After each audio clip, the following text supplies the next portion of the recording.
The massive crystalline chamber of the Galactic Council buzzed with tension as representatives from thousands of worlds gathered for the emergency session. Ambassador Sarah Chun sat calmly in the human delegation's modest section, her fingers dancing across a small tablet, while delegates around her whispered nervously in dozens of alien languages. The Zephyrian Empire had called this meeting, and everyone knew what that meant. For 3 centuries, the galaxy's most powerful military force had been expanding, consuming smaller civilizations with ruthless efficiency. Now, with their recent conquest of the Andorian clusters complete, all eyes turned to the next target on their list. Supreme Commander Vexthul materialized at the center of the chamber through advanced holographic projection, his towering form casting shadows across the assembly. The reptilian warlord's scales gleamed like polished obsidian, and his 4 arms gestured dramatically as he began his declaration. Esteemed members of the Galactic Council, his voice boomed through universal translators. The Zephyrian Empire has decided to expand our protective influence to include the Sol system and its primitive inhabitants. A collective gasp echoed through the chamber. Several smaller species representatives immediately began filing formal protests, while others simply stared in shock. The humans had only joined the galactic community 50 years ago, and their small fleet of outdated vessels seemed laughably inadequate against the Empire's war machine. The species known as humans have shown concerning aggressive tendencies. Vexthul continued, his golden eyes scanning the assembly. Their rapid technological advancement and territorial expansion within their own system poses a potential threat to galactic stability. Therefore, we will commence pacification operations in exactly 72 standard hours. Ambassador Chun remained perfectly still throughout the declaration, her expression unreadable. When Vexthul finished speaking and opened the floor for responses, she stood slowly, her movement drawing attention from across the vast chamber. "Supreme Commander," she said, her voice carrying clearly without amplification, "I appreciate you informing us of your intentions. It's quite considerate, really." Murmurs rippled through the assembly. The Zephyrian commander's head tilted, clearly not expecting such a calm response. However, Chun continued, reaching into her jacket pocket, "I should probably mention that Earth's government asked me to deliver a message if this situation ever arose."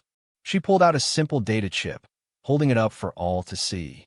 They were very specific about the timing. Vexthul's expression shifted from confusion to amusement. A message? From a species that hasn't even mastered faster-than-light communication? This should be entertaining.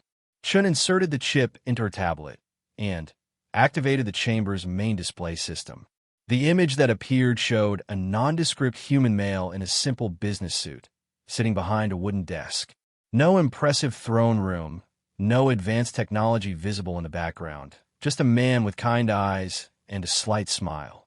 "Greetings, Supreme Commander Vexthul and esteemed members of the Galactic Council," the recorded figure began. "I am Secretary General Harrison of the United Earth Government. If you're watching this, it means someone has just declared war on humanity." The chamber fell silent. Even the usual background hum of translation devices seemed muted.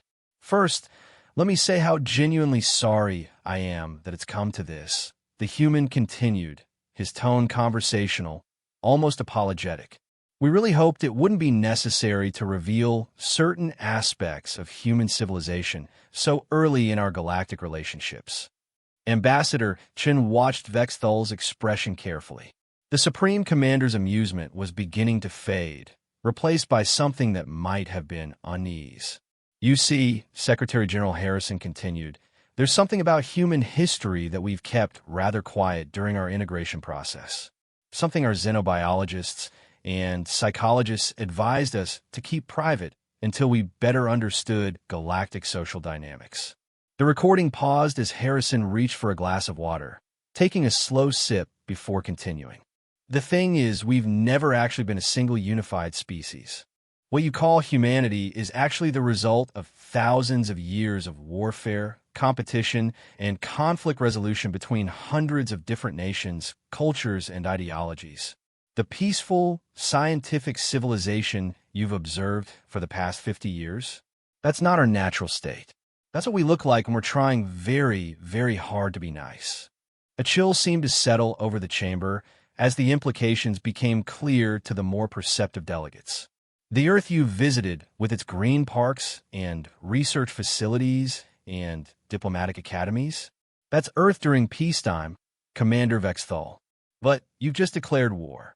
Harrison's smile never wavered, but somehow it had become far less warm. I'm afraid you're about to meet the other side of human, that the massive alien warship Vorthan's pride drifted silently through the void, its hull scarred from countless battles. Inside the command chamber, Admiral Kex then stood before a holographic display showing tactical reports from across the galaxy. His four eyes scanned the data with growing unease. Another colony lost to the humans, reported his tactical officer, Zilnara. The Kepler system fell in 3 days. No Serbaivers. Kexthen's mandibles clicked nervously. The humans had been expanding across the galaxy for only 50 years, yet they had already claimed territory that took other species centuries to secure. What made it worse was how they fought.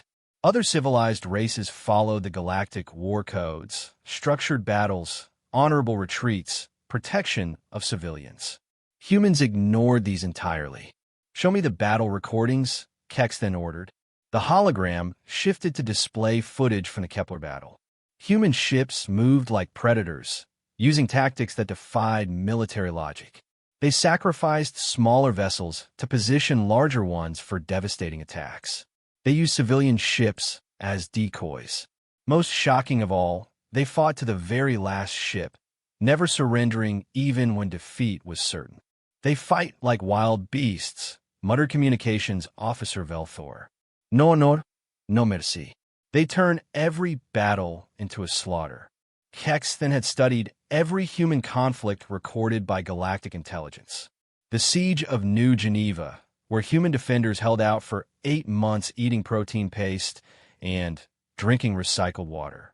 The Battle of Titan's Gate, where a single human cruiser rammed itself into a Zilani dreadnought rather than surrender. The humans seemed to view death in battle as preferable to defeat. "Sir," Zilner interrupted, "we're receiving a transmission from the Galactic Council. High priority." The hologram changed to show Counselor Meridas, a wise Altarian whose people had helped establish galactic peace 3 centuries ago. His usually calm demeanor seemed strained. "Admiral Kex, then, the Council has reached a decision regarding the human threat. We cannot allow their expansion to continue. Their methods violate every principle of civilized warfare." Kex then straightened. "What are your orders, Counselor?" "The Terran Republic has requested a diplomatic meeting. They want to discuss territorial boundaries and trade agreements. The Council suspects this is merely a delay tactic while they prepare their next offensive. We want you to attend this meeting as our military representative. With respect, Counselor, I am a warrior, not a diplomat. Precisely why we chose you. Your reputation precedes you, Admiral. 67 victories, commander of the largest battle fleet in the Outer Rim. If the humans see that we take this meeting seriously enough to send our greatest military mind, perhaps they will understand the futility of continued aggression." Kexton felt doubt creep into his thoughts. Where is this meeting to take place? A neutral station in the Procyon system. The humans have agreed to bring only a single diplomatic vessel. You will command a battle group of 12 ships, a show of strength to demonstrate that we will not be intimidated. After the transmission ended, Kexton reviewed the intelligence reports on human psychology. Every analysis reached the same conclusion. Humans were unpredictable, aggressive, and dangerous. They had evolved on a world filled with predators, which explained their savage nature. Unlike other spacefaring species who had developed peaceful societies before reaching the stars, humans had carried their violent instincts into space. The journey to Procyon took 4 days. Kex then spent the time studying human military history. Their homeworld had suffered through countless wars, each more destructive than the last. They had invented weapons capable of destroying entire planets, then somehow managed to avoid using them on each other long enough to reach space. It was incomprehensible to species like the Vorthani, who had achieved global peace before developing gunpowder. Admiral, Velthor reported as they approached the meeting coordinates. Sensors detect the human diplomatic vessel. It's small. Kex then examined the readings with confusion. The human ship was barely the size of a Vorthani courier vessel. It showed no weapons signatures, minimal defensive capabilities. Beside his mighty battle group, it looked like a minnow surrounded by sharks. Perhaps they underestimate us, suggested Zilnara. But Kexton felt a chill of apprehension. In every report he had read, humans never underestimated anything. Their seemingly reckless tactics always served a greater strategy. If they had sent such a small ship to meet his battle group, there had to be a reason. "Take us to the station," he ordered, "and keep all sensors active. I don't trust this." As the Vorthani fleet approached the meeting point, Kexton couldn't shake the feeling that he was walking into a trap. The humans had agreed too quickly to this meeting, been too accommodating about the location and terms. In his experience, when an enemy made things easy, it meant they had already found a way to make things very difficult. The diplomatic station hung in space like a metallic flower, its rotating sections creating artificial gravity for the various species who might use it. Admiral Kex then boarded with a small honor guard, their ceremonial weapons gleaming under the station's lights. Protocol demanded this show of military dignity, even in diplomatic settings. The human representative was already waiting in the main conference chamber. Kexton had expected someone intimidating, perhaps a battle-scarred military officer or a stern-faced politician. Instead, he found himself looking at a small female with graying hair and kind eyes. She wore simple civilian clothes and stood alone, without even a single bodyguard. "Admiral Kexton," she said, offering what humans called a smile. "I am Ambassador Sarachen. Thank you for coming such a long way to meet with me." Kexton's tactical mind immediately began analyzing potential threats. The human's relaxed posture, the absence of security, the choice to send an elderly female to face the Galactic Council's greatest military commander. None of it made sense. Humans were supposed to be aggressive and violent, yet this one seemed as harmless as a Deltan peacekeeper. "Ambassador Chun," Kexton replied stiffly. "The Galactic Council has authorized me to discuss your species' recent territorial expansions." "Of course. Please, sit wherever you're comfortable. I've had the station prepare refreshments suitable for Vorthani biology. I hope you'll find them acceptable."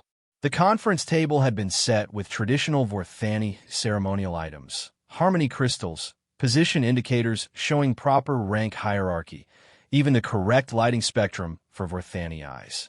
Kexton was stunned. Most alien species couldn't even pronounce Vorthani names correctly, yet this human had arranged every detail perfectly. "You know our customs," he observed, taking his designated seat. "I make it my business to understand the people I work with, Admiral. Your culture values honor, hierarchy, and proper respect for military achievement. I've read about your victories at the Siege of Kalos and the liberation of the methane fields. Quite impressive tactical work." Kexton felt off balance. He had prepared for threats, demands, or military posturing. He had not prepared for genuine respect and detailed knowledge of his career. "You study military history?" "Among other things. I was actually a professor before becoming an ambassador. Xenocultural studies, with a focus on military traditions. I find that understanding how different species approach warfare tells you a great deal about their values." As they began discussions, Kexton found himself increasingly confused. The human spoke knowledgeably about galactic law, showed respect for council authority, and seemed genuinely interested in finding peaceful solutions. When Kexton raised the issue of human territorial expansion, Ambassador Chin didn't become defensive or aggressive. "You're absolutely right to be concerned, Admiral.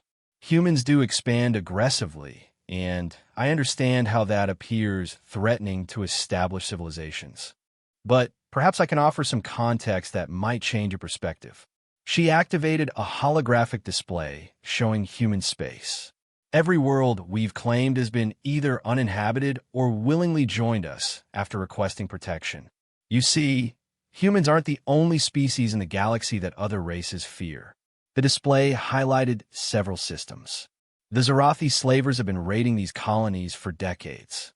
The Crimson Horde pirates controlled this entire sector. The Vorgan Collective was strip mining these worlds with no regard for native ecosystems. When these populations asked for help, we provided it. Kex then studied the data with growing surprise. Every human military action had been in response to attacks on weaker species. The humans hadn't been conquering territory. They had been playing protector to anyone who asked for help. But your methods, Kexton protested. The battles are so brutal. Ambassador Chin's expression grew sad. Yes, they are. Humans fight differently because we learned early that showing mercy to truly evil enemies often means abandoning the innocent people depending on you. When we fought the Zarathi slavers, we couldn't afford to let any escape to raid again. When we faced the Crimson Horde, we had to make sure other pirate groups understood the consequences of attacking human-protected worlds. She pulled up more recordings, this time showing the aftermath of human victories. Kex then watched as human soldiers distributed food to liberated populations, helped rebuild destroyed colonies, and treated wounded enemies with the same medical care given to their own troops. We fight brutally, Admiral, but only during the fighting. Once our enemies surrender or the battle ends, we become something different entirely. Every species that has joined the Terran Republic did so voluntarily, and all of them maintain their own governments and customs. Kex then found his worldview shifting uncomfortably. The Galactic Council believes you are a threat to galactic peace. Perhaps we are, Chen admitted, but not in the way you think. We're a threat to those who prey on the weak, who ignore suffering because intervention would be inconvenient. The Council has maintained peace by avoiding conflict, but that peace has come at the cost of allowing terrible injustices to continue unchecked. She activated another display showing piracy statistics, slavery incidents, and territorial aggressions by various species. Since humans entered galactic space, incidents of piracy have decreased by 70%. Slave raids have virtually stopped in human-protected space. Aggressive territorial expansion by militaristic species has slowed significantly. Because they fear you, Kexton said. Yes, and sometimes fear is the only thing that stops a bully from hurting others. The Vorthani understand this, Admiral. Your own people became galactic peacekeepers because your reputation for honor and military skill convinced others to think twice before starting wars. The comparison struck Kex then deeply. His people had indeed used their military reputation to maintain order, but they had done so through the threat of intervention rather than actual violence. The humans seemed to achieve similar results, but through demonstrated willingness to fight when necessary as the hours passed, Kex then found himself drawn into deeper conversation with Ambassador Chen. She shared stories of human history that painted a complex picture of her species. They had indeed been violent and warlike, but that violence had been directed primarily against others who threatened the innocent or oppressed the weak. May I ask you something personal, Admiral? Chen said during a break in negotiations. You may ask, Kex then replied, though Vorthani tradition dictated caution about personal questions from aliens. What made you choose a military career? Most Vorthani I've studied enter the service out of family tradition or social obligation. But your record suggests a different motivation. Kex then felt his mandibles tighten. How could this human possibly know enough about his background to make such an observation? What do you mean? You joined the fleet immediately after the Shadowfen massacre, when you were barely old enough to serve. You requested assignment to the most dangerous postings, fought in conflicts that had nothing to do with Vorthani interests. That suggests personal motivation rather than cultural duty. The memory stirred old pain in Kexton's chest. The Shadowfen colony had been a peaceful research station where his younger sister had worked as a botanist. When the Zarathi raiders attacked, The Galactic Council had debated intervention for 3 days while the colonists screamed for help over emergency channels. By the time a rescue fleet arrived, everyone was dead or taken as slaves. The Council failed them, Kexton said quietly. They followed proper diplomatic procedures while innocent people died. Shin nodded with understanding. And you decided that sometimes proper procedures aren't enough. Sometimes someone has to be willing to act, even when the action itself is ugly or politically inconvenient. How do you know about Shadowfin? That information is classified in Vorthani military records. Because my husband was the human intelligence analyst who first reported the attack. He spent 3 sleepless days trying to convince his superiors to mount a rescue mission, even though Earth had no official relationship with the Shadowfin colony. When the reports of the massacre came in, he resigned from intelligence work and became a teacher. He couldn't bear the thought of watching while people suffered and died. Kexton stared at her in shock. Your husband died 5 years ago fighting Crimson Horde pirates who were raiding refugee convoys. He was 63 years old and had no business being in a combat zone, but he couldn't stand the thought of children being sold into slavery while bureaucrats debated proper response protocols. The pain in her voice was unmistakable, and Kexton realized why this small, seemingly gentle human had been chosen as an envoy. She understood the cost of both action and inaction. She knew what it meant to lose someone to violence, but also what it meant to lose someone to the violence that comes from standing by while evil acts continue unchecked. I'm sorry for your loss, Kexton said, meaning it. Thank you. The point I'm trying to make, Admiral, is that humans and Vorthani might be more alike than either side realizes. We both understand that sometimes peace requires the willingness to fight. The difference is that humans learned this lesson through centuries of failure, while the Vorthani learned it through wisdom. Shun activated another display, this one showing detailed proposals for cooperation between human and Galactic Council forces. What if, instead of seeing human expansion as a threat, the Council viewed it as an opportunity? Human forces could handle the types of conflicts that the Council finds politically difficult, while Council diplomats could help prevent conflict from starting in the first place. Kexton studied the proposals with growing interest. Joint patrols to suppress piracy, coordinated responses to slave raids, shared intelligence about emerging threats.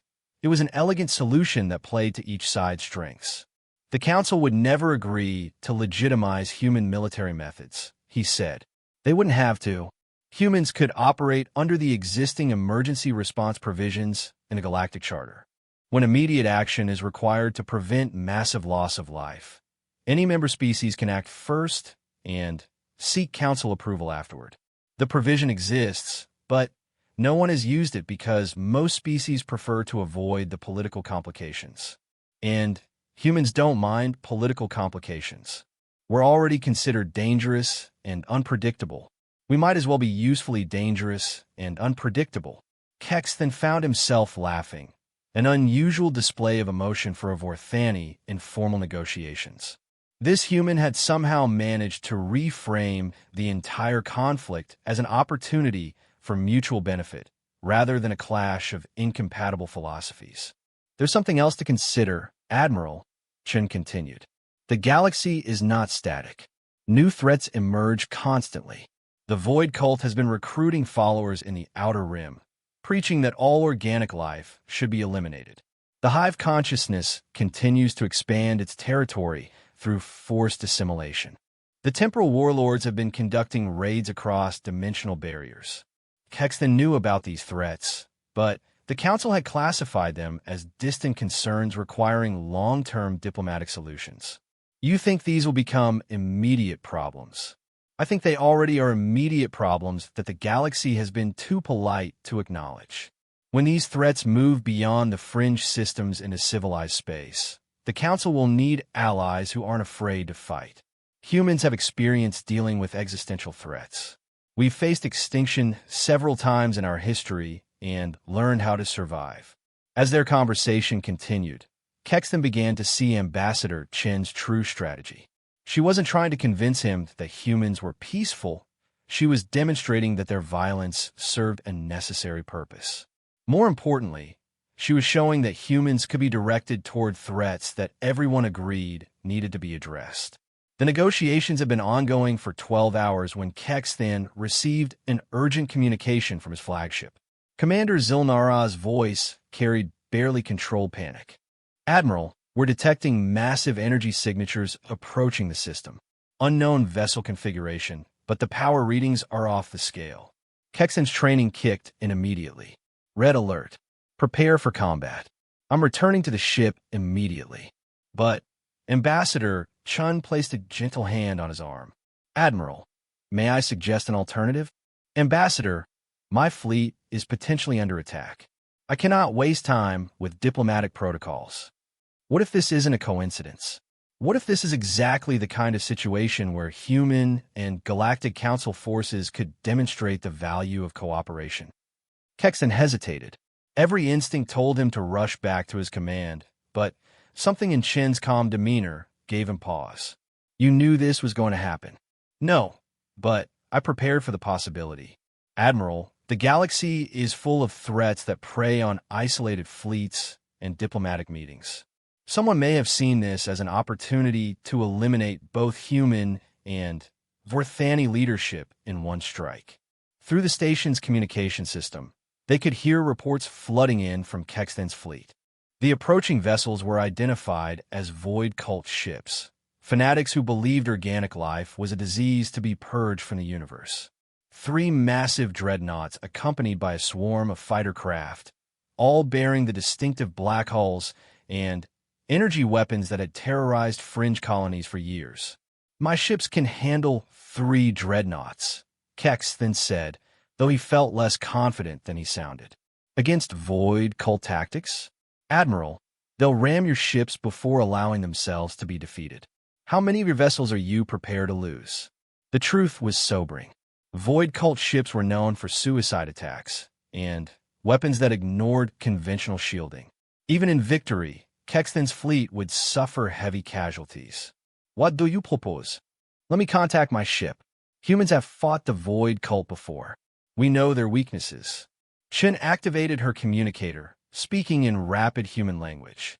Within minutes, a response came back that she translated for Kexthan.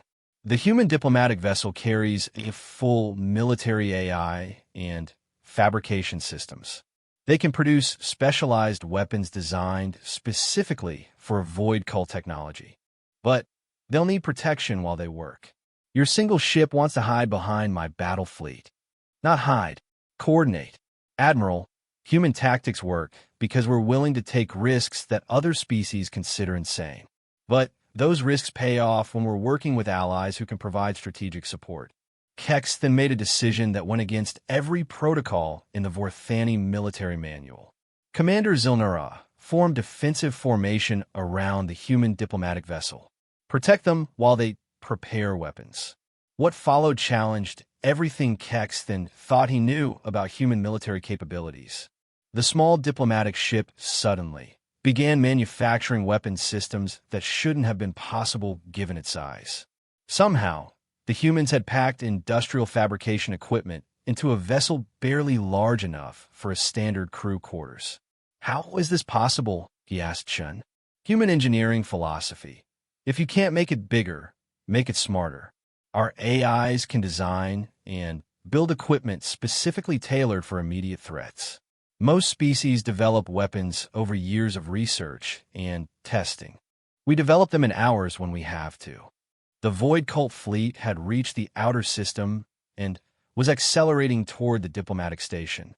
Kexthan watched his tactical displays with growing unease.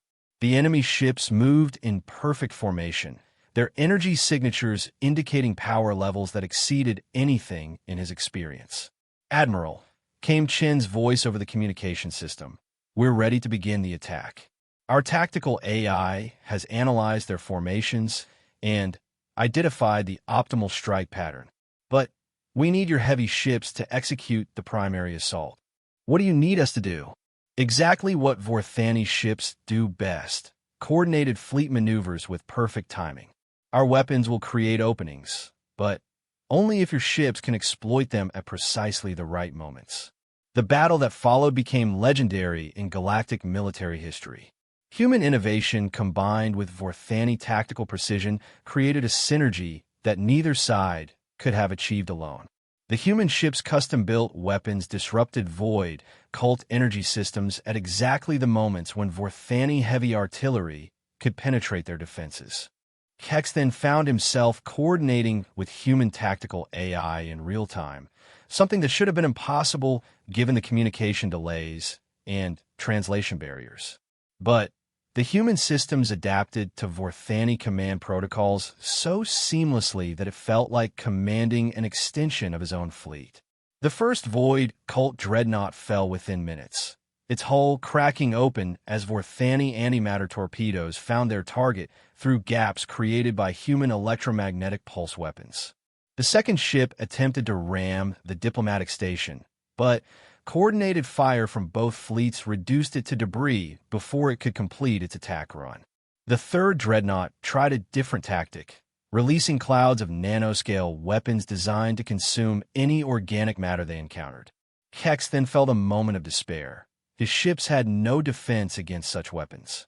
But the human diplomatic vessel moved directly into the nanomachine cloud, its hull somehow absorbing the deadly particles without effect. Ambassador Chen's voice came over the communication channel, calm as ever. Admiral, Void cult nanomachines are programmed to target specific organic compounds. Human ships carry defensive systems based on our experience fighting similar weapons. We can clear a path for your ships to reach the final target. The human vessel carved a tunnel through the deadly cloud, its hull glowing with energy discharges as defensive systems neutralized thousands of nanoscale attackers. Kexthan's flagship followed in its wake, close enough to see the intricate dance of human technology defeating an enemy weapon that had terrorized the galaxy for years.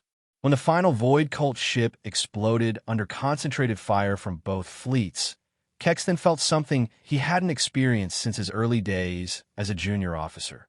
Genuine awe at a tactical performance. The humans had turned a potentially devastating attack into a demonstration of what coordination between their species could accomplish.